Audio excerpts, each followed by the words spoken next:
समाज में लगातार लापरवाही, जुर्म और भ्रष्टाचार के बढ़ते पर खास विश्लेषण। और यदि मैं प्रेजेंट की बात करूं तो ऐसी कई घटनाएं सामने आ रही हैं। जिस तरीके से पूर्व की बात करूं और सर्दियों की बात करूं तो अंगेठी में कोयला लगा करके कोयले के धुएं से मरने वाले असंख्य लोग, जो पिछले साल हमने कवरेज की थी, अनेकों लोग लगातार एक तरफ न्यूज का चलना, दूसरी तरफ समाधान बताना, और अंगेठी लेकर के उस धुएं से जब लोग अंदर ले गए तो उस धुएं ने शायद इंसान को सोचने, संभलने और बोलने का कोई मौका नहीं दिया, और इंसान सीधा मौत के मुंह में और मौत की नींद में सो गया। और आजकल की वर्तमान की बात करो तो लगातार आगजनी की घटनाएं, सिलेंडर फटने की घटनाएं सामने आ रही हैं। खास तौर पर अग्निकांड, अग्नि का तांडव जो देखने को मिल रहा है। क्या है इसकी वजह? कौन है इसके जिम्मेदार? क्या उन पर भी कसा जाएगा शिकंजा जो जिम्मेदार अधिकारी हैं?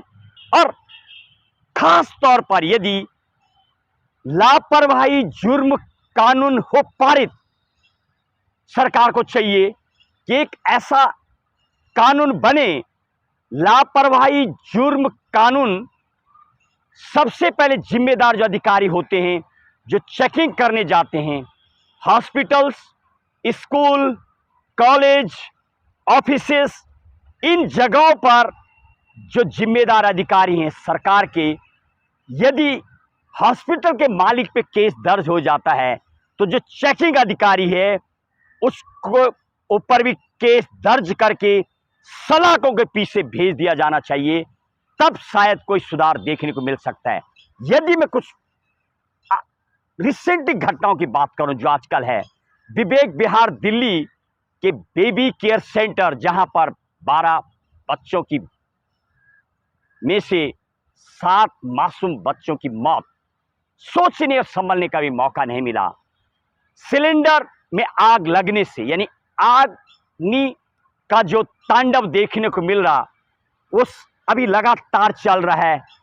और एक एजेंसी यानी एसआईटी गठित की गई है। तो क्या जो जिम्मेदार अधिकारी जिन्होंने हॉस्पिटल को पास किया, उनको भी शिकंजे के दायरे में लाया जा सकता है और उनके ऊपर भी केस चले यदि वास्तविक सुधार होना है। और यही गुजरात में भी राजकोट के गेमिंग जोन में जो आग लगी है, जो आई लव टीआरपी नाम का जो सेंटर है, जहां पर की मौतों का तांडव, 28 में से 12 बच्चे, 28 मौत उस जगह पर आग से हो जाती है।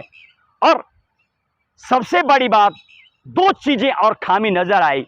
ऑक्सीजन के सिलेंडर भरे जाते थे, गोरख धंधा चल रहा था, कहाँ है वो एजेंसियां? चेक क्यों नहीं होता था? और जो उपकरण वहां पर आग बुझाने वाले थे वो भी अच्छे खासे नजर आए, लेकिन वो पूरी तरह से पैक्ड रखे गए हैं। तो आखिर ये जांच एजेंसी कहाँ है? जांच क्यों नहीं होती है? वो जांच करने वालों पर केस क्यों नहीं होता है? यदि वो कानून रहेगा तो कहीं ना कहीं उनको भी सलाखों के पीछे रखा जाएगा और इम्प्रूव भी देखने को मिलेगा। हम लगातार आपको इंतहा करते हैं, और साथ में यदि मैं साजिद खली की बात करूं, लगातार इस पे सरकार की चर्चाएं और मानो सियासी हलचल में भी बहुत देखने को मिला। तो जो वहां पर पुलिस अधिकारी, जिनको पता होते जो एजेंसियां, आखिर वो भी जिम्मेदार होते हैं, उनके ऊपर भी केस फाइल क्यों नहीं होता है? और जब वो भी जिम्मेदारों के ऊपर केस फाइल होगा तो शायद देखने को मिल सकता है कहीं ना कहीं सुधार आएगा। जो जिम्मेदार अधिकारी हैं या जो समाज में लोग हैं जिनकी जिम्मेदारी है, कई ऐसे साइलेंट किलिंग देखने को मिला, यानी आगजनी की बढ़ती घटनाएं, और दूसरी तरफ लापरवाही जो देखने को मिल रही है। हम अपने इस खबरदार एपिसोड में आपको करते हैं खबरदार और सावधान। आप रहिए होशियार, सावधान और खबरदार। कीजिए इन चीजों की जांच पड़ताल, और सरकार को चाहिए कि लापरवाही जुर्म कानून हो पारित। इसी के साथ जिसान के साथ महेश बहुगुणा। देखिए अमन न्यूज पर खास एपिसोड खबरदार।